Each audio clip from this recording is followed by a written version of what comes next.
Many bombers employed by the combatants during World War II became famous, but very few became legendary. A great aircraft needed a quality which cannot be installed on the drawing board or in the factory. A truly great aircraft must have that touch of genius which transcends the good, and above all, it must have a great deal of luck. The luck to be in the right place at the right time. It must have flying qualities well above the average, reliability, ruggedness, and fighting ability. And in the final analysis, it needs the skilled touch of its air crews to which it has endeared itself. All these things and more, the Avro Lancaster had in good measure.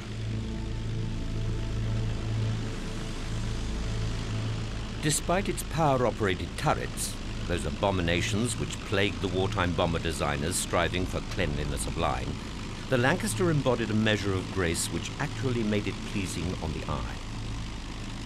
Its neat aerodynamic shape contributed materially towards its excellent all-round performance. But like so many good aeroplanes, the essence of its design was its simplicity, its robust structure being ideally suited for mass production, and this was undoubtedly one of the main features for its success. It was also remarkably adaptable and a superlative bomber on every count.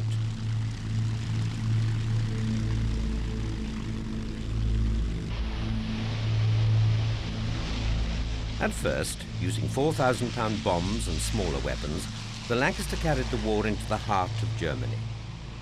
It wasn't long, however, before it became the major offensive weapon of the RAF.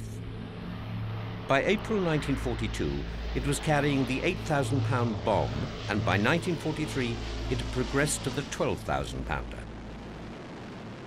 In the early days, navigation was largely by dead reckoning, and bomb aiming was entirely visual. Gradually, radar navigational aids such as Rebecca, G, and Oboe became available, and the H-2S radar bombing equipment, with its distinctive semi-opaque blister beneath the rear fuselage, became a standard fitting.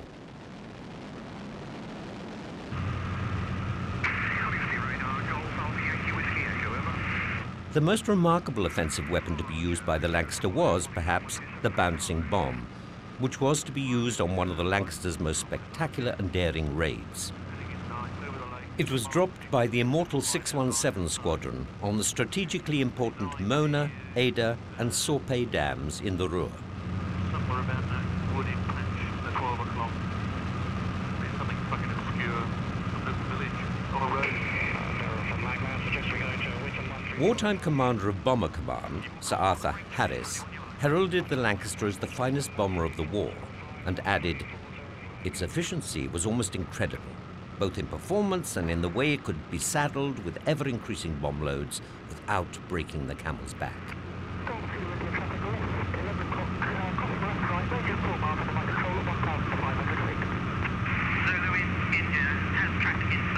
The Lancaster far surpassed all other types of heavy bomber. Not only could it take heavier loads, it was also easier to handle, and, far more important to the crews, the casualty rate was also consistently lower than the others. Of all those great aeroplanes which fought out the war, there are many people who would insist that the Avro Lancaster was the greatest.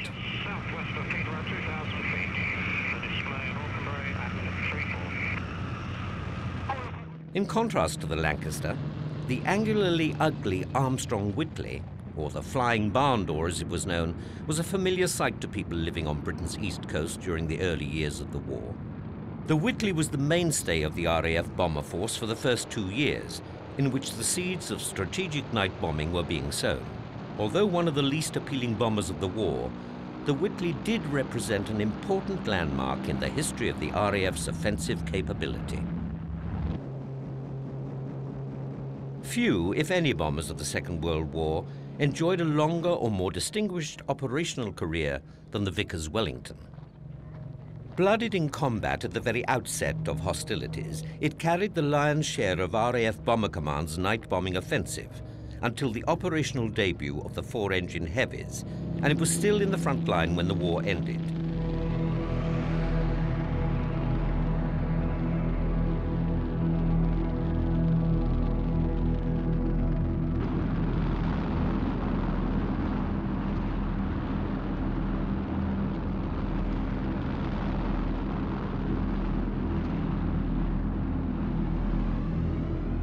Indeed, such was the brilliant battle record of the Wellington that any tribute can be but a pale reflection of the distinctions that this remarkable warplane won for itself. The Wellington's docility, combined with a lively performance and the ability to absorb an outstanding amount of battle damage, rapidly endeared it to its crews, and its portly, well-fed appearance engendered the nickname Wimpy, after the strip cartoon character.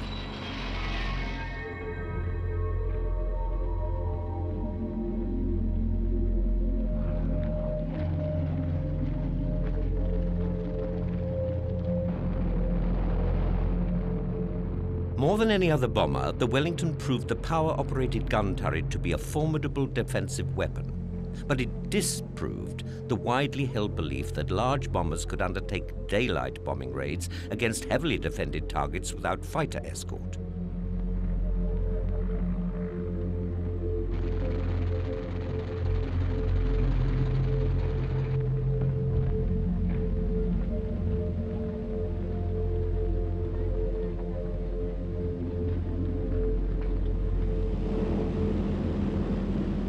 Like most successful combat aircraft, the Wellington was a result of teamwork, but it undoubtedly owed its success to the revolutionary geodetic or basket weave system of construction. This was an ingenious idea by Barnes Wallis, and even more remarkable because of its essential simplicity.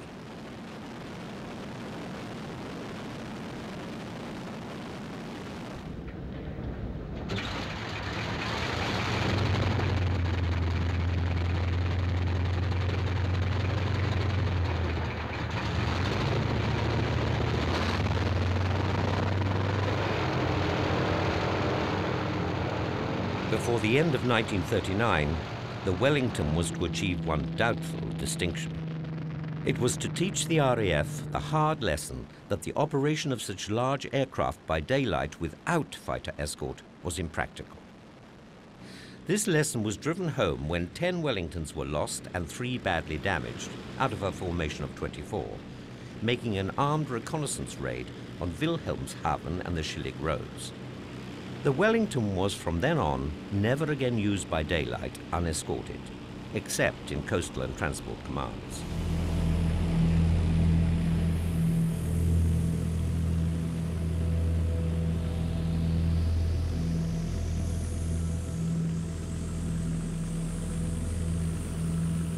With its transfer to a nighttime bombing role, the Wellington operated with conspicuous success, spearheading the RAF's night offensive against Germany.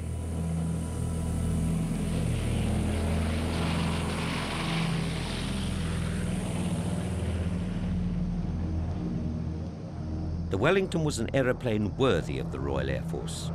It bore with distinction the name of a great British soldier.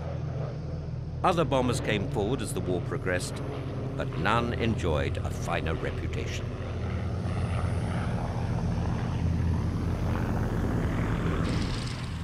When, in the summer of 1936, the Bristol Blenheim made its debut, it was immediately hailed as a major step forward in combat aircraft design, which placed the British aircraft industry in the forefront of fast day bomber development.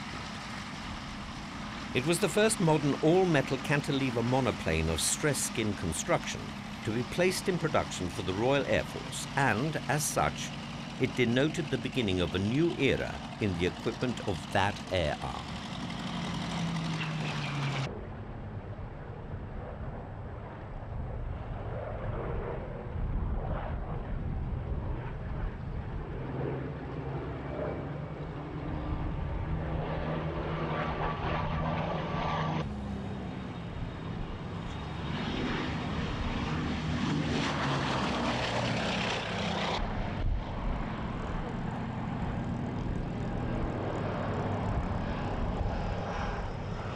For several years, acute uneasiness had existed concerning the obsolescence of the RAF's operational equipment, uneasiness accentuated by developments abroad. The emergence of the Plenum, representing such a tremendous technical advance over the aircraft which it superseded, did much to still this disquiet. More than any other aeroplane, it sounded the death knell of the fighting biplane. It set a pattern in the light bomber design which other nations were not slow to follow. Yet the Blenheim was fated never to fulfill the very high hopes that were placed in it.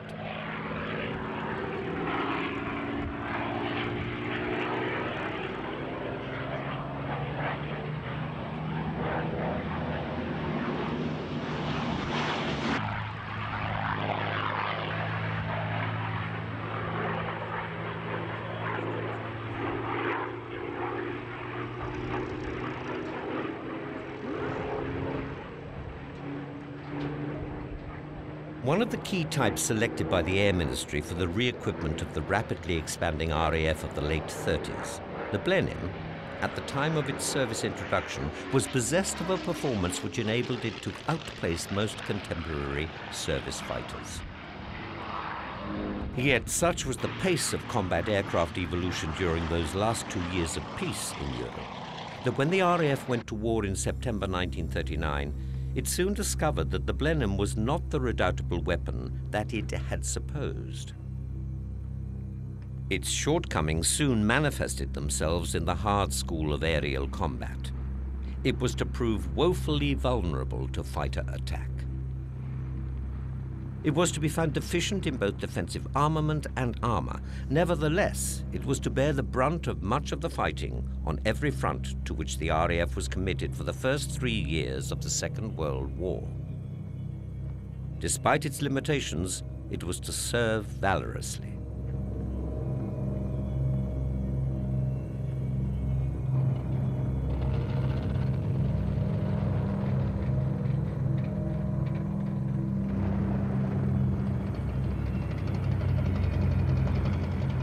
A parallel might be drawn between the Blenheim and the Curtiss P-40.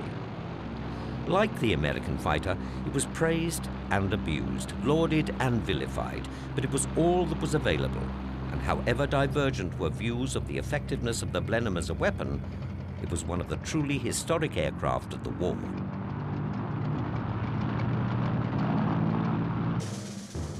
The short Stirling was not merely the first of the Royal Air Force true heavies of the Second World War. It was the only British four-engine bomber, designed from the outset to take 4 power plants, to see operational service during the conflict. The Lancaster and Halifax having both stemmed from twin-engine designs.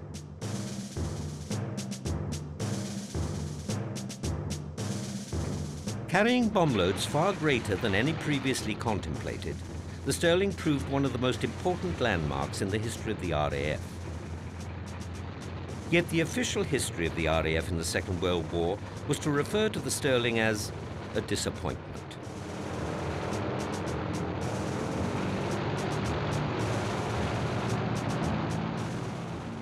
In consequence, its career as a first-line heavy bomber was relatively brief. Nevertheless, as the RAF's first 4-engine heavy of the Second World War, the Stirling occupied a particularly important place in the history of that air arm.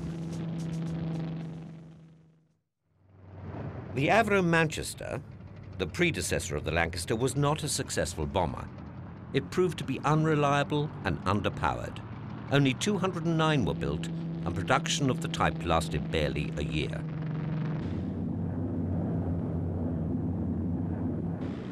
The Handley-Page Halifax, after some initial teething problems, did develop into an outstanding aircraft.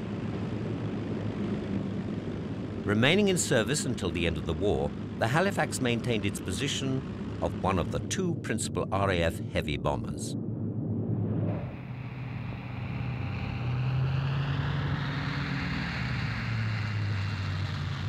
The Hampden was one of the world's most advanced warplanes at the time of its debut, and it came of a distinguished line. It was a forgiving aeroplane from the pilot's viewpoint, and its ease of control rendered it an extremely pleasant airplane to fly. It was small enough to be highly maneuverable, its cockpit offered an excellent fighter-like field of vision, and it possessed a remarkable speed range. Named after William Mitchell, the far-sighted crusading American colonel of the 20s, who was court-martialed for his outspoken views on air power and posthumously raised to the rank of brigadier general, the North American B-25 was possibly the best all-round light-medium bomber of the Second World War.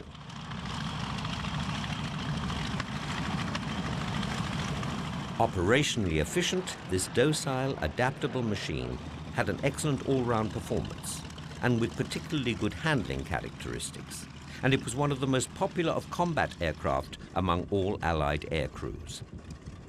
Had the Mitchell never attacked another objective, it would have ranked among the most truly historic aircraft of the war for its fantastic attack against Tokyo in 1942, when it operated from the flight deck of the USS Hornet.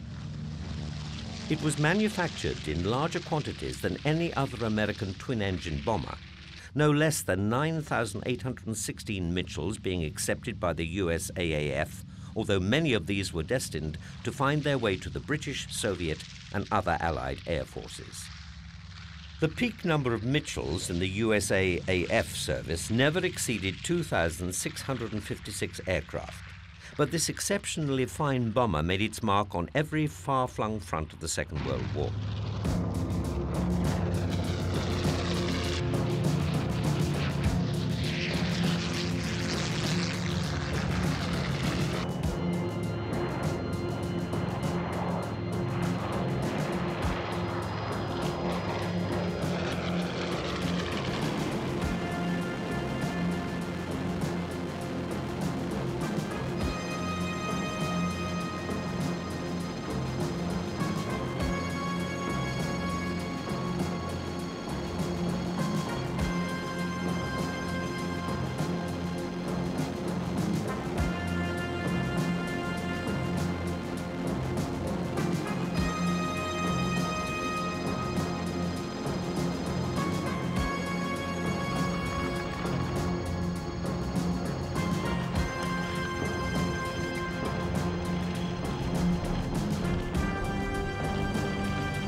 One of the select band of Allied aircraft that could claim to have been engaged on every major battlefront of the Second World War, the Mitchell built up an unrivaled tradition of service. There can be few more dramatic examples of the consistent development of a basic design under the exigencies of war than that offered by this remarkable aircraft, which was destined to linger on in the service of many of the world's air arms far into the post-war era.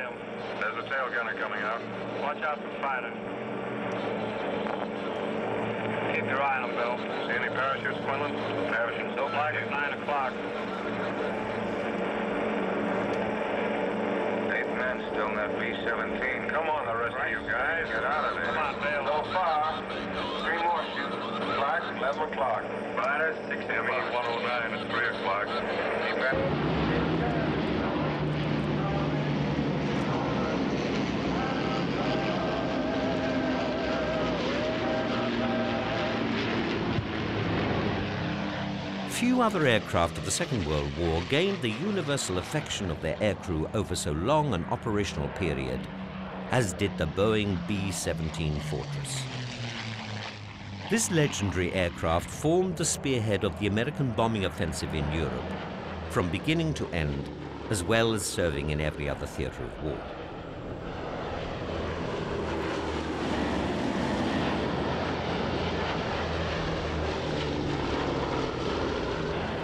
No single aircraft type contributed more to the defeat of the Luftwaffe, both in the air and on the ground, than the Fortress, which enabled tangible expression to be given to the controversial United States policy for the strategic assault of Germany by day, in the face of formidable political argument, as well as desperate enemy opposition.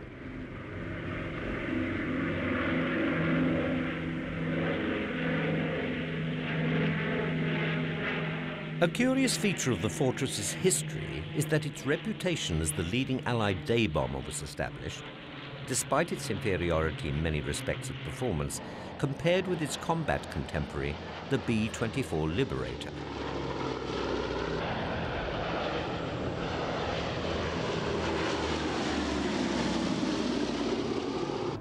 The bomb load of USA AF Fortresses over Europe was usually no more than carried by the diminutive de Havilland Mosquito.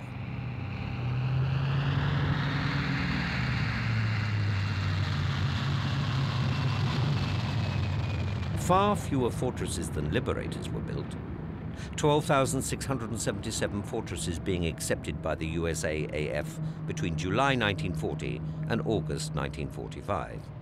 These equipped a maximum of 33 overseas combat groups by August 1944.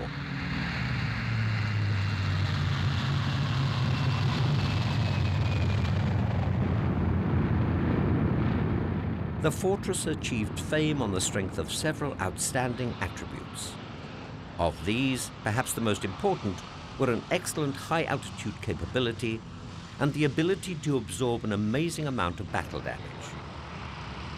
To these attributes were added, in its later variants, an exceptionally heavy defensive armament, though the true combat potential of the Fortress was achieved only after a long period of gestation.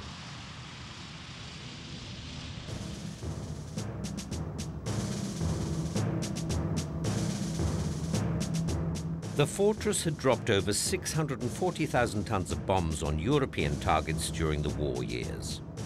This compares with 452,508 tons dropped by the B-24 Liberators and 463,544 tons dropped by all other aircraft.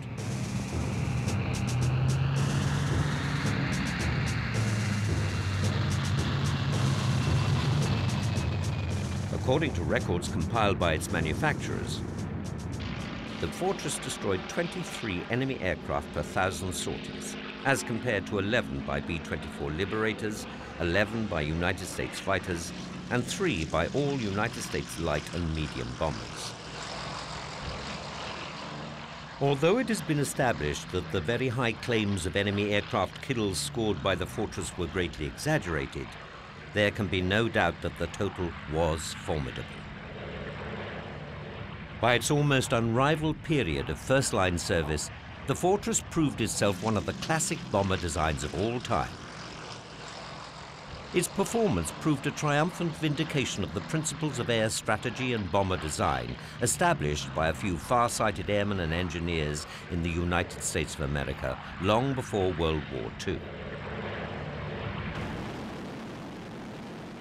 While the Boeing Superfortress gained for itself undying fame as the first aircraft to drop an atomic weapon, thus bringing about the sudden termination of hostilities in the Pacific, it is also deserving of a place in the history of aircraft warfare as one of the principal Allied weapons in the war against Japan. The laborious and costly island-hopping campaign conducted in the Pacific by the Allied forces was undertaken largely to seize bases for superfortress operations against the Japanese homeland. Once bases had been established, the superfortresses of the United States 20th Air Force systematically and inexorably erased the industrial cities of Japan one by one with the terrible weapon of fire. The closely packed and lightly constructed Japanese buildings were extremely vulnerable to incendiary attacks, and the destruction wreaked by superfortresses in some built-up areas amounted to as much as 99.5%. In addition to these devastating blows against strategic targets, the superfortresses were simultaneously employed on a highly successful campaign of mine-laying in Japanese home waters, thereby applying an economic and logistic stranglehold to the islands of Nippon. The delivery of the 2 atomic bombs against Hiroshima and Nagasaki was, therefore, in the nature of a coup de grace, although essential to shorten the war.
The Superfortress was largely responsible for the final defeat and surrender of Japan without invasion, and the instrument which provided the ultimate vindication of the American visionaries of strategic air power.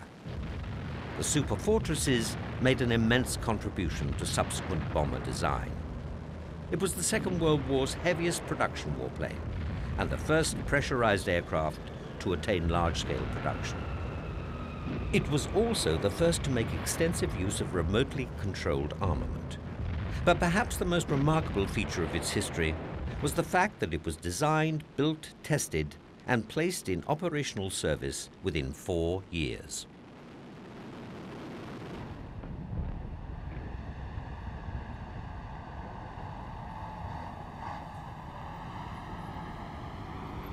Although each type had its staunch adherents, the consolidated Liberator was somewhat overshadowed in fame, if not in achievement, by the Boeing Fortress during the Second World War. This was despite the fact that not only was the Liberator built in considerably larger numbers than the Fortress, it was produced in greater quantities than any other American aircraft.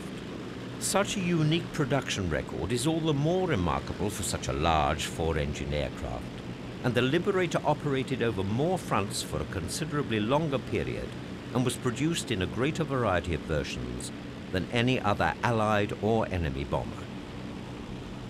By comparison with the Fortress, the Liberator was indeed an ugly duckling. Its deep, slab-sided fuselage and immense barn door-like vertical tail surfaces were features hardly indicative of speed and agility. One of the prime virtues of the Liberator, and one which invariably hallmarks a great warplane, was its versatility. In addition to strategic bombing, it was used with equal facility for maritime reconnaissance and anti-submarine operations, passenger and freight transportation, as a fly-air tanker, and for photographic reconnaissance, as well as for many other duties. It was this quality, in fact, which largely accounted for the extraordinary total of 18,188 Liberators and Liberator variants constructed by the USAAF between delivery of the first production aircraft in June 1941 and the closing down of the last assembly line on the 31st of May 1945.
Apart from its unchallenged production record, the Liberator earned for itself a permanent place in aviation history for its remarkable record of achievement.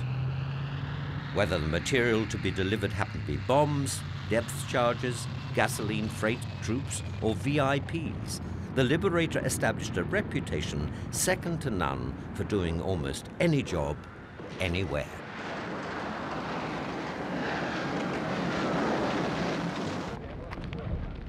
In some respects, the combat career of the Douglas A-20 was much less spectacular than that of other bombers employed by the combatants.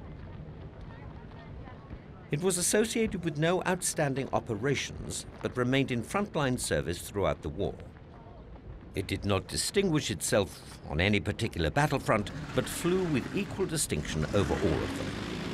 It did as well in Russia as it did in the Pacific or the Western Desert, and withal was one of the most pleasant of all combat aircraft to fly.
Designated by the Americans as the Havoc and by the British as the Boston, the A-20 was a pilot's aeroplane, and its virtues were sworn in a variety of languages ranging from Afrikaans to French and from British to Ukrainian, as well as being operated by the Americans and Australians.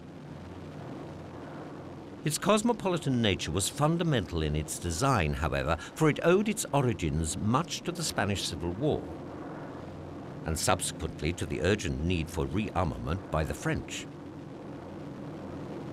The danger signals of 1936 had not been ignored in the United States, and prominent aircraft manufacturers were considering the future possible requirements for the United States Army Corps well in advance of any military specifications being issued. Well suited to the low-level bomber role, the Bostons, or Havocs, were adaptable, reliable, tractable, and extremely potent. Possibly overshadowed throughout much of its career by the more spectacular exploits which fell to the lot of other bombers, the A-20 did rank highly amongst the most brilliant combat aircraft designs evolved by the United States aircraft industry.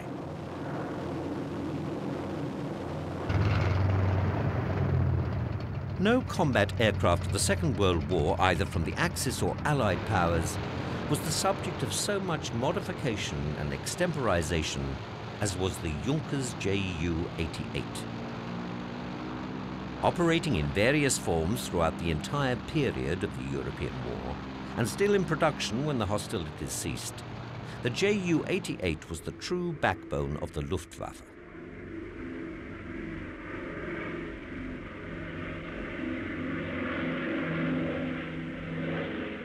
This bomber was produced in greater numbers than all of the other German bombers combined, some 15,000 being built between 1939 and 1945.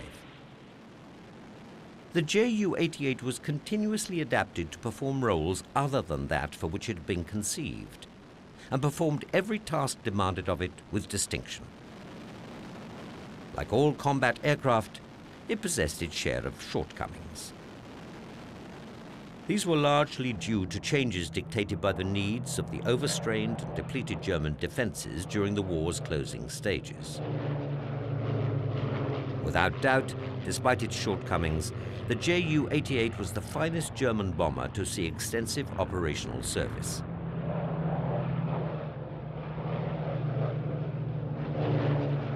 This aircraft was conceived as a result of a meeting held in 1935 between high-ranking officers of the then fledgling Luftwaffe and chief German aircraft designers. They were informed of the requirement for a Schnellbomber, meaning a medium bomber with the speed of a fighter.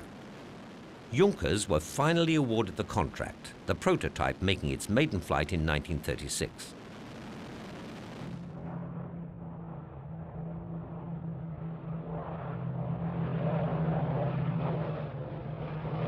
From the outset of war, the Ju-88 flourished to serve on every front and in almost every role.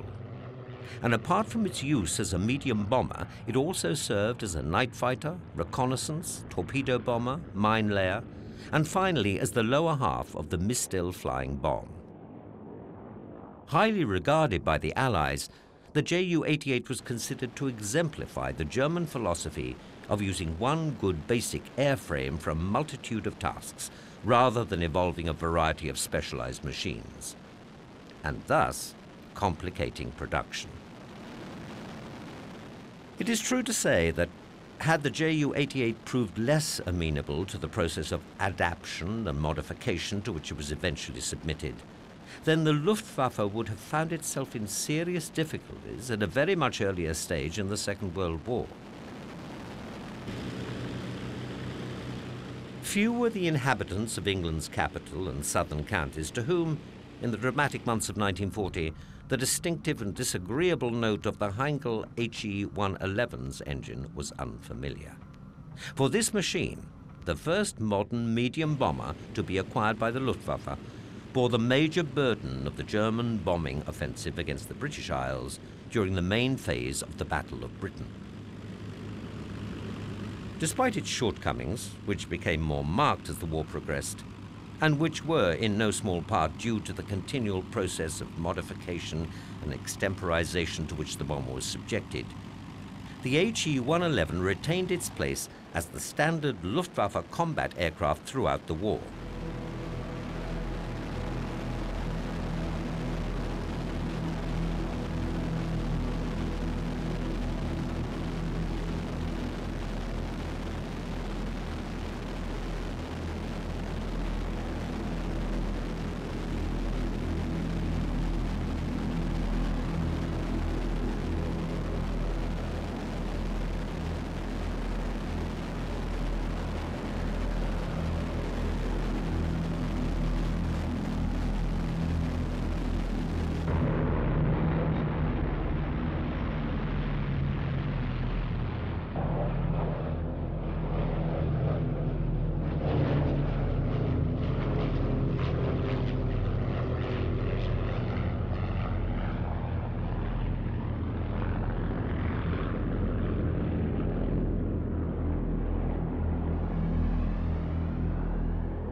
Produced in large numbers, this aircraft was twice taken out of mass production, only to be returned to the production lines when the new types with which it was to be replaced failed to materialize. During the opening phases of the war, the Heinkel He-111 was undoubtedly a formidable offensive weapon, an elegant, well-built, well-planned aircraft with good flying characteristics. It was certainly a thoroughbred, inheriting its shapely contours from its single-engine predecessor, the HE-70 Blitz, which at the time of its appearance had been justifiably acclaimed as the most aerodynamically efficient aeroplane ever to have flown.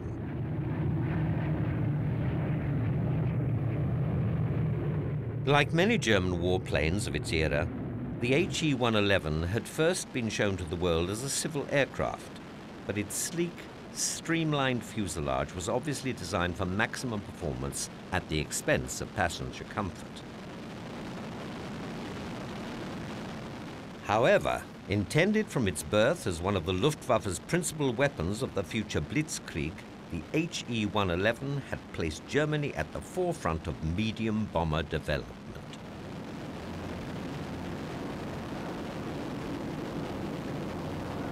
It was, however, forced to soldier on long past its allotted span, owing to the inability of the German aircraft industry to produce a suitable replacement, and was already approaching obsolescence when called upon to carry the major burden of the Luftwaffe's bombing offensive against the British Isles.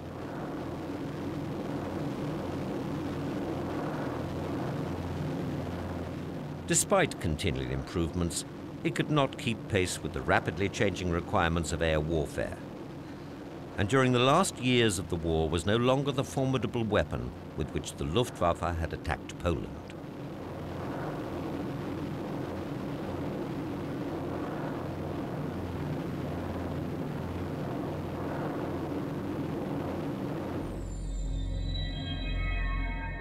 One design that did manage to see production was the Yonkers Ju188, a twin-engine medium bomber which first saw action in 1942.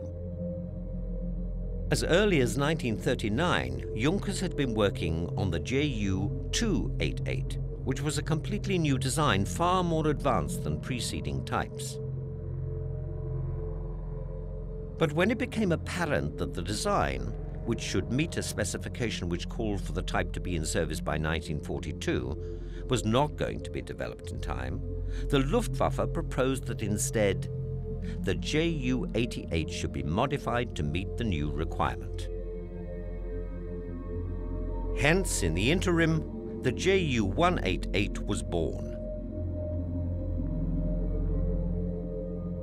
In principle, Yonkers took the forward fuselage section of the Ju-88 and added a new wing and a new tail unit. This new design was designated originally as the Ju-88E, but this was later changed to the Ju-188E. The first aircraft left the factory in June 1942 for operational use as a dive bomber. However, with the increased defenses of the Allied forces, it was not particularly successful. Its role was changed to that of a medium horizontal bomber, and also as a torpedo bomber for attacking shipping in the Atlantic.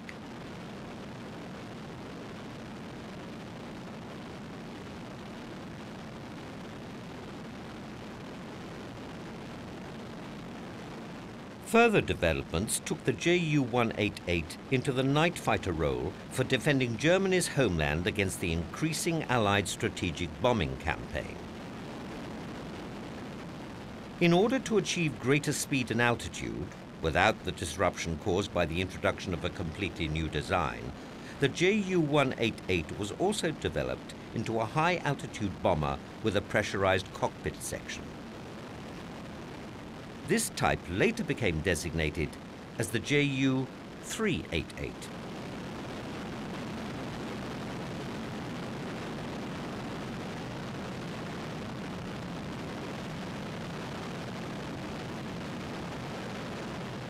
In 1944, the role of the Ju-188 was changed again when it was used in the Pathfinder role during the year's bombing campaign against England.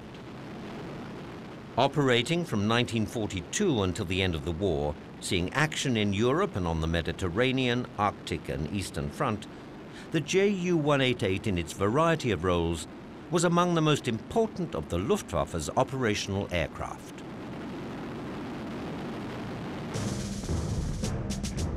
Bomben auf England. So read the title of a stirring martial song which blared out of loudspeakers all over Germany and the occupied territories during the autumn months of 1940. With the accompaniment of roaring aero engines and the beating of drums, it was an impressive battle hymn. But whatever its psychological effect on the German populace may have been, it was hardly destined to raise the spirits of the personnel of the Luftwaffe. They were fully aware that their bombers did not have the range to attack effectively more than a small area of the British Isles. They knew that the Luftwaffe's lack of a long-range strategic bomber enabled the RAF to concentrate virtually the whole of its defensive strength within a limited area, an area to which the Luftwaffe was forced to confine its attentions. They also knew that this would sap their operational strength. Prototypes of four-engine heavies had been built, but they were abandoned and never saw the production lines. They did, however, possess the Heinkel He-111 Greif, a long-range twin-engine bomber, an aircraft which was destined to provide the most dismal chapter in the wartime record of the German aircraft industry. Fires in the air, aerodynamic troubles and structural failures all contributed towards the unpopularity of this big bomber when it reached operational units. The faults of this aircraft were recognized too late, and when they were recognized, insufficient energy was devoted to eradicating them. There was nothing wrong with the basic design, and had effective measures been taken, the Luftwaffe might have found itself possessing a heavy bomber comparable with, if not superior to, the best of the Allied machines of the same type.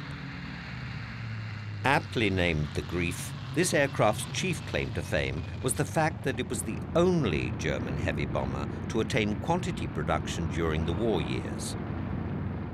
It was, in fact, one of the very few entirely new German combat aircraft to progress from the design boards to operational service during the conflict.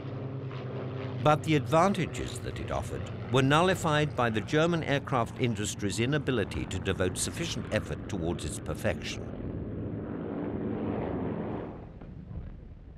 Acclaimed by German propagandists as the scourge of Europe, the aircraft that conquered nations, the supreme weapon, the angularly ugly Yonkers Ju188 dive bomber attained greater notoriety than any other weapon in the arsenal with which Germany launched the Second World War. It was one of the most vulnerable of warplanes, slow, unwieldy, and the natural prey of the fighter. Yet within the first 9 months of the war, it had acquired an almost legendary reputation. The German air staff itself was divided on the subject of dive bombing and the employment of the Ju-87, but the Polish campaign appeared to vindicate its protagonists. The Ju-87 knocking out strong points, artillery batteries and concentrations whenever the Polish sought to make a stand. When the German offensive against France and the Low Countries opened in May 1940, the Ju-87 repeated its earlier successes, blasting the Allied armor and defenses, paralyzing whole armies, playing havoc with communications in vital rear areas, and hounding the streams of refugees. With virtually no aerial opposition, the Ju-87 was fully able to exploit the accuracy of bomb aiming inherent in the steep dive, as well as the demoralizing effect on personnel exposed to this form of attack. But the use of the Ju-87 presumed control of the air, and the issue was settled in the Battle of Britain when, after a few abortive sorties by Ju-87s during which their formations were decimated by opposing Hurricanes and Spitfires, the dive bombers were withdrawn from the Cherbourg area, and the Ju-87's career had entered the eclipse. The Ju-87 was aerodynamically an atrocity. It was ugly to the point of absurdity, and it was virtually defenseless against the modern fighter. Yet its distinctive shape was the most feared by Germany's opponents, and this one aircraft type revolutionized the very fundamentals of warfare.